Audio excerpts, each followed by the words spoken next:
Цзы-Янь – древний дракон пустоты, и она связана с пламенем 3000 звезд, ведь оно ранее принадлежало ее клану. Цзы-Янь передала Сяо-Яню печать дракона, которая поможет подчинить это небесное пламя.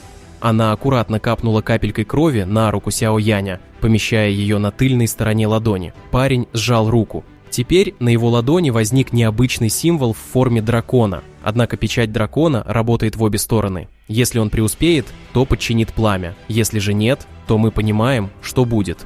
Также она дала Сяо-Яню каплю крови еще более высокого качества. Эту кровь дракона Цзы-Янь втайне забрала, пока спал старейшина. Она невероятно ценная. С точки зрения драконьих печатей, она точно лучше по качеству, чем та, которую оставил прародитель. Поэтому шансы заметно возрастут при удачной возможности. Сяо-Янь так и поступил. Он бросил нефритовую бутылку прямо на лоб дракона, что являлся истинной формой пламени. Сяо-Янь обрадовался, когда он узнал символ на лбу горящего пламени 3000-летий. Но это не значит, что пламя вот так сразу прыгнет в объятия Сяо-Яня. Началась самая настоящая битва душ. Сяо-Янь, почувствовав странное тепло от печати на руке, заметил, как символ на лбу горящего пламени 3000-летий засиял. В его сердце зародилось загадочное чувство, словно он понял, что символ связан с ним. Горящее пламя, потеряв сознание на миг, вновь очнулось и сразу осознало, что печать на его лбу активировалась. Оно озлобленно посмотрело на Сяо-Яня, будто решив покорить его волю. Сяо-Янь понял, что если он не сумеет подчинить небесное пламя, то сам станет его рабом, чего он не мог допустить. Его решимость вспыхнула. Он уже обуздал 2 вида небесного пламени и не собирался отступать перед пламенем 3000 звезд. Дракон взревел, заполнив пространство сиянием, а Сяо-Янь ощутил, как чувство связи с печатью становится все сильнее. В мгновение ока он оказался в загадочном мире, окруженном фиолетовым пламенем. Перед ним появился гигантский дракон, чей рев заставил пространство содрогнуться. Сяо-Янь попал в духовный мир небесного пламени.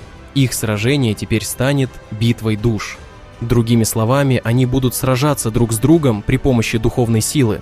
Сяо-Янь сконцентрировал свою духовную силу, формируя платформу лотоса, и вызвал дракона на бой.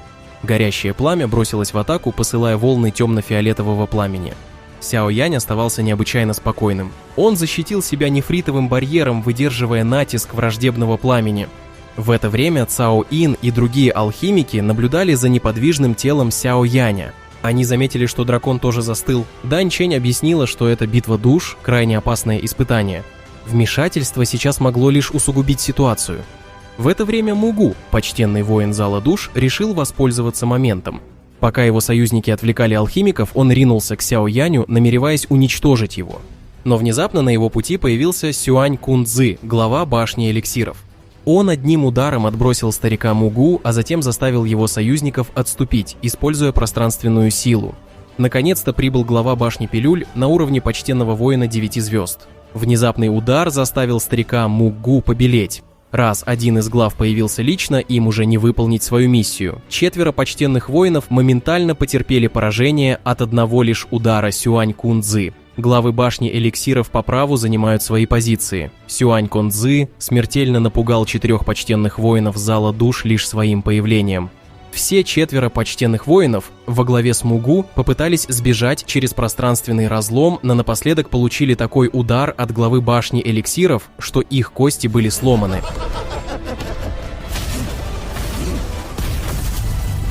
Сюань Кун-Цзы резко уставился на Сяо-Яня. Он увидел неподалеку от себя тело дракона, но в этот миг оно надувалось. На его теле собиралось невероятно могущественное темно-фиолетовое пламя.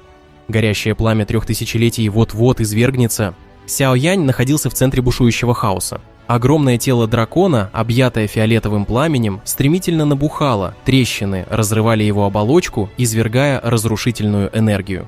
Каждый миг приближал момент катастрофы, когда дракон высвободит все свои накопленные силы.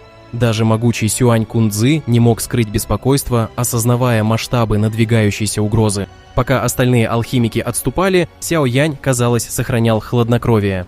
Он сосредоточился на битве душ с эссенцией горящего пламени, пытаясь подчинить себе это мощное небесное пламя.